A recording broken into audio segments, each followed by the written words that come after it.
الله من الشيطان الرجيم بسم الله الرحمن الرحيم ومن نعمره ننكسه في الخلق أفلا يعقلون صدق اللہ العظیم۔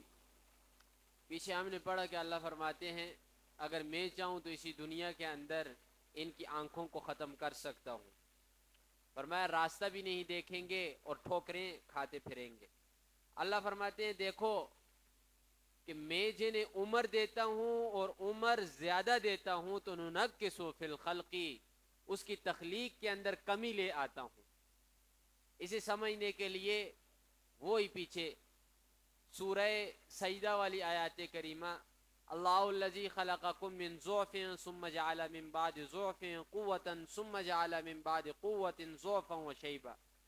اللہ فرماتے ہیں میں نے تمہیں پیدا کیا، تمہاری پیدائش کس طرح کی؟ تمہیں پہلے ضعیف پیدا کیا، یعنی اس وقت تم کسی کام کے نہیں تھے، نہ تمہارے ہاتھ کام کرتے تھے، نہ پاؤں، نہ کوئی اور تمہاری چیز مکمل کامل تھی۔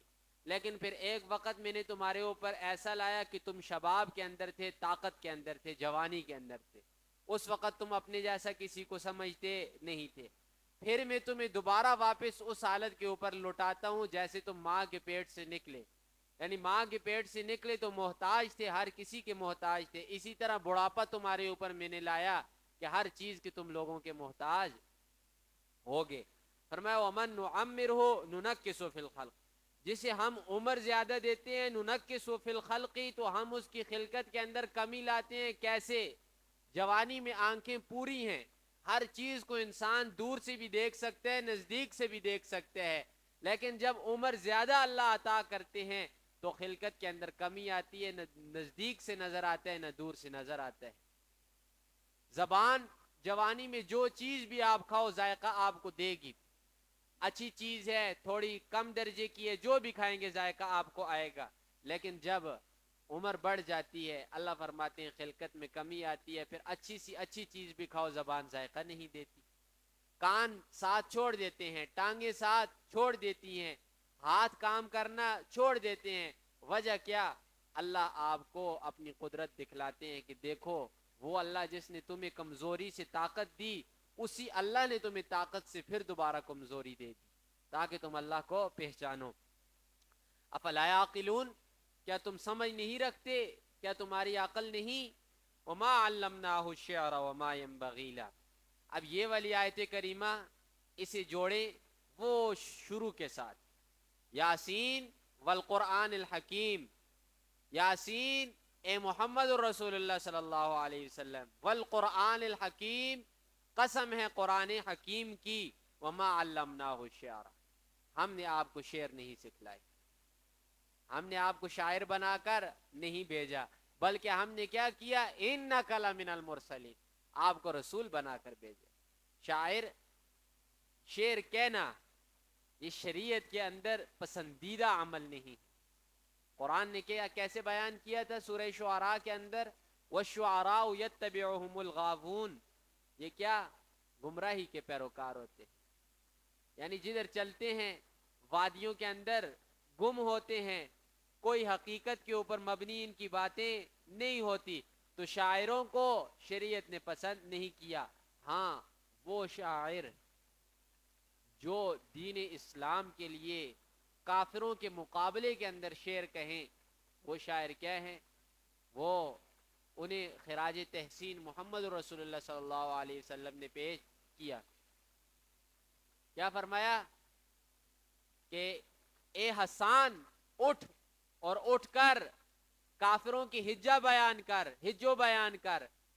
حضرت جبرائیل کو اللہ نے تیری تائید کے اندر کھڑا کر دیا ہے، یعنی اللہ کی مرضی کے ساتھ، اللہ کی اجازت کے ساتھ جبرائیل آپ کی کیا کرے گا؟ مدد کرے گا۔ آپ کھڑے ہو کافروں کے خلاف شعر پڑھیں، پھر وہ حسان ابن ثابت کے اشعار انسان سنتا ہے پاؤں سے زمین نکل جاتی ہے۔ تو فرمایا وما علمناہ الشعر، اے پیغمبر ہم نے آپ کو شعر نہیں سکھلائے، وما ينبغی لہ، اور یہ شعر کہنا آپ کے مناسب بھی نہیں۔ آپ اللہ کے پیغمبر ہیں اور آپ کے عظیم شان ہے آپ کو ایسی فضیلت ہے کہ جہاں کے اندر کسی کو ایسی فضیلت ہم نے نہیں دی.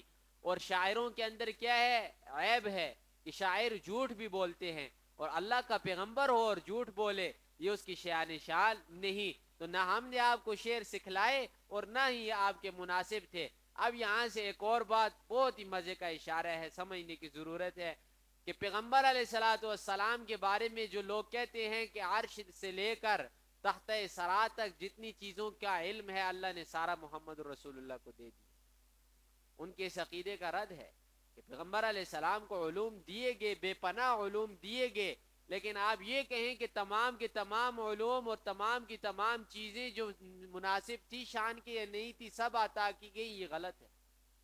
محمد رسول اللہ صلی اللہ علیہ وسلم کے پاس وہی علوم تھے جو اللہ نے انہیں عطا کیے تھے. کیا فرماتے ہیں بار بار اللہ کہ بعض پیغمبر ایسے ہیں کہ ہم نے قد قصصنا من قبل، کہ ہم نے پہلے والے رسولوں کا تذکرہ آپ کے سامنے کیا، بعضوں کا کیا اور بعضوں کا نہیں کیا. بعضوں کا علم آپ کو دیا گیا اور بعضوں کا نہیں دیا گیا. تو یہ کہنا کہ غیب کا تمام علم وہ رسول کے پاس تھا، یہ کیا ہے؟ غلط ہے. فرمایا وما علمنا الشعر وما ينبغي له ان هو الا ذکر، صرف اور صرف کیا ہے؟ نصیحت ہے. وقرآن مبین، اور یہ واضح قرآن ہے آپ کے سامنے. اس قرآن سے بڑھ کر ہم آپ کو اور کیا دیں؟ سب سے عمدہ چیز قرآن ہے، وہ ہم نے آپ کو دے دی. اور قرآن بھی ایسا ہے جس نے سارے شاعروں کو کیا کر دیا؟ ہرا دیا. پہلے بھی آپ کے سامنے عرض کیا تھا کہ کوئی بھی شاعر ہوتا وہ شعر لکھتا لا کر کعبہ کے دیوار کے ساتھ آ کر لٹکا دیتا، اور جب تک اس سے زیادہ عمدہ شعر نہ آتا اسے نہیں اتارا جاتا. کسی کا شعر 1 مہینہ لگتا، کسی کا 10 دن لگتا، لیکن جیسے ہی کوئی نیا اچھا شعر آ جاتا تو اسے اتار دیا جاتا. لیکن صحابی فرماتے ہیں اللہ کی قسم جب سورہ کوثر لٹکائی گئی کعبہ کی دیوار کے ساتھ اس کے بعد کوئی شعر نہیں لگا، ہرا دیا قرآن نے سارے شاعروں کو. ما علمنا شعرا وما ينبغي له الا ذکر وقرآن مبین. قرآن کیوں اتارا گیا؟ لینذر من کان حیا، تاکہ ڈرائیں کنہیں؟ جو زندہ ہیں. زندہ سے مراد یہ نہیں کہ جو زندہ چل پھر رہے ہیں، جن کی روحیں زندہ ہیں، جن کے دل زندہ ہیں. جس دل کے اندر قرآن نہیں، اللہ نہیں، رسول نہیں، وہ جتنا بھی خوش ہو لیکن وہ دل کیا ہے؟ مردہ ہے. آج ہم انسانوں کے دل مردہ ہیں، وجہ کیا ہے؟ کہ ہم قرآن سے دور ہیں، ہماری زندگیوں کے اندر قرآن نہیں. پھر سارا کچھ ہوتے ہوئے ہم بھی کیا ہے؟ بے چین ہیں، بے سکونے ہیں. جب جس کی زندگی کے اندر قرآن آ جائے، پیسہ نہ بھی آئے، مال و دولت نہ بھی آئے، لیکن وہ کیا ہے؟ سکون کے اندر. لینذر من کان حیا ویحق القول، قول سے مراد قول العذاب ہے. ثابت ہو گیا ہے قول، کون سا قول؟ عذاب کا قول. یعنی عذاب کی بات ثابت ہو گئی ہے علی الکافرین، کافروں کے اوپر مریں گے عذاب ملے گا. اولم یروا، کیا نہیں دیکھتے؟ انا خلقنا لهم، کہ ہم نے پیدا کیا ان کے لیے مما عملت ایدینا، ان چیزوں کو جو بنائی ہمارے ہاتھوں نے. یہ ہاتھوں سے مراد قدرت کے ہاتھ ہیں، یعنی اللہ. انعامن چوپائے، فہم لہا مالکون، بس یہ ان کے مالک ہو گئے. اللہ فرماتے ہیں بنائے ہم نے ملکیت مجازی یعنی دنیا کے اندر ان کو مالک بنا دیا. اصل مالک تو کون ہے؟ اللہ ہی ہے. وَذَلَّلْنَا اللَّهَ، اور ہم نے ان کے تابع، وَذَلَّلْنَا اللَّهَ لَهُمْ، ہم نے ان کے تابع کر دیا، یعنی انسانوں کے تابع کر دیا جانوروں کو. فَمِنْهَا رَكُوبُهُمْ، ان جانوروں میں سے بعضوں کے اوپر یہ سواری کرتے ہیں. وَمِنْهَا يَأْكُلُونَ، اور بعضوں سے یہ لوگ کھاتے ہیں. یعنی بعضوں کو ذبح کر کے کھا لیتے ہیں اور بعضوں کے اوپر سواری کرتے ہیں. کیوں؟ وجہ کیا ہے؟ کہ ایک چھوٹا سا 10 سال کا بچہ اونٹ کی لگام پکڑی ہوئے لے کر جا رہا ہے، اس کے پیچھے 5-6 اونٹ چل رہے ہیں. اللہ نے تابع کیا ہوا ہے تو تب نہ، ورنہ اگر ایک گاؤں والے بھی لگ جائیں ایک بگڑے ہوئے اونٹ کو قابو نہیں کر سکتے. فرمایا وَلَهُمْ فِيهَا مَنَافِعُ، کتنے ہی منافع ہیں تمہارے لیے ان جانوروں کے اندر. کیا منافع ہیں؟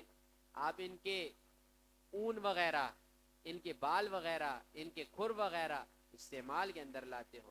ان کے گوشت آپ کھاتے ہو، انہیں بیچتے ہو، اپنے لیے پیسے وغیرہ لاتے ہو. اور مشارب، اور پینے کے گھاٹ بھی ہیں، یعنی دودھ وغیرہ بھی ان سے آپ کیا کرتے ہو؟ حاصل کرتے ہو. افلا یشکرون، اللہ فرماتے ہیں اتنی نعمتیں میری استعمال کرتے ہو، اتنی نعمتوں کے بارے میں سنتے ہو، کہ میرا شکر ادا نہیں کرتے. واتخذوا، شکر ادا کرنا دور، اور تم بناتے ہو من دون اللہ، اللہ کے علاوہ آلیہۃ معبود، لعلہم ینصرون، تاکہ تمہاری وہ مدد کرے. کیوں ایسے غلط عقیدہ تم نے گڑا ہوا ہے؟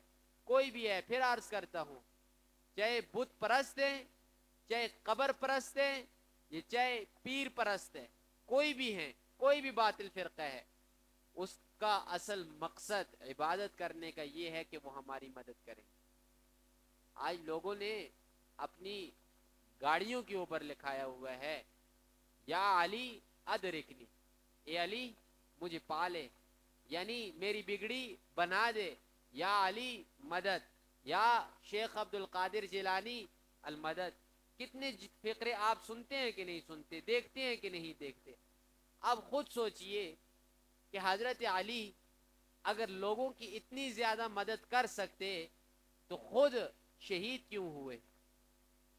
عبد الرحمن ابن ملجم جب آیا تھا شہید کرنے کے لیے تو اسے روکتے کہ نہ روکتے؟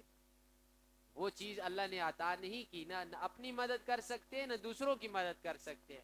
میں نے پہلے بھی عرض کیا تھا کہ محمد رسول اللہ صلی اللہ علیہ وسلم کائنات کے اندر سب سے بڑی شخصیت، انہیں کیا حکم دیا جا رہا ہے؟ قل لا املک لنفسی نفعا ولا ضرا.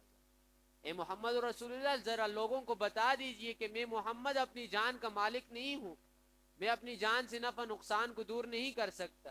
جب میں محمد اپنی جان سے نفع نقصان کو دور نہیں کر سکتا تو تم لوگوں سے کہاں سے دور کر سکتا؟ تو فرمایا لعلہم ینصرون، اس لیے یہ لوگ معبود بناتے ہیں، ان کی عبادت کرتے ہیں تاکہ ان کی مدد کی جائے. نہ مدد تو نہیں کر سکتے، فرمایا لا یستطیعون نصرہم، یہ مدد کرنے کی طاقت نہیں رکھتے، نہ اپنی مدد کر سکتے ہیں نہ ان کی مدد کر سکتے ہیں. لیکن ایک کام ضرور ہوگا، وہم لہم جند محضر، یہ سارے کے سارے حاضر ہوں گے کس صورت میں؟ لشکر بن کے.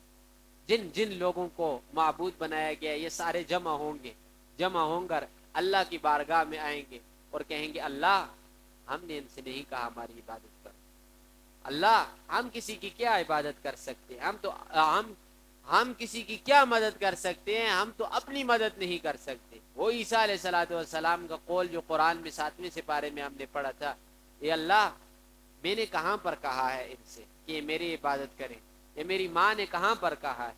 ہم نے اگر کہا ہوتا تو تجھے پتہ ہوتا، اور تجھے پتہ ہے ہم نے نہیں کہا. فرمایا فلا يحزنک قولهم، اے محمد رسول اللہ آپ ان کی بات کا برا نہ منائیں، آپ غمزدہ مت ہوں. انا نعلم ما یسرون وما یعلنون، ہم جانتے ہیں جو کچھ یہ ظاہر کرتے ہیں اور جو کچھ یہ چھپاتے ہیں. اللہ سے دعا ہے عمل کی توفیق عطا فرمائے.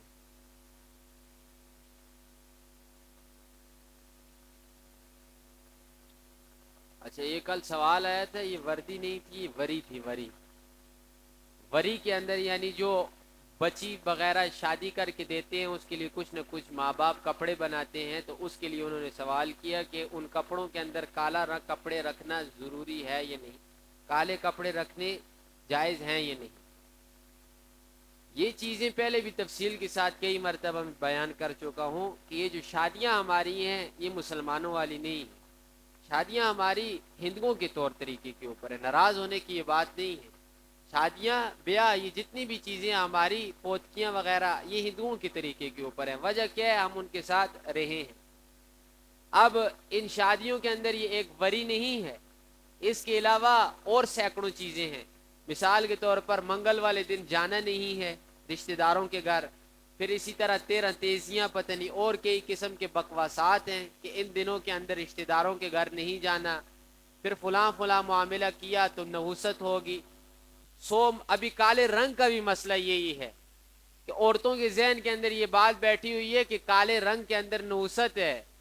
پہلے 100 مرتبہ عرض کیا ہے کہ اللہ نے کسی چیز کے اندر کوئی نحوست نہیں رکھی، کسی چیز کے اندر اللہ نے کوئی نحوست نہیں رکھی. کالا کپڑا تو پھر بے جان ہے، اس کے اندر کون سی نحوست؟ یہ اس کا کیا قصور ہے؟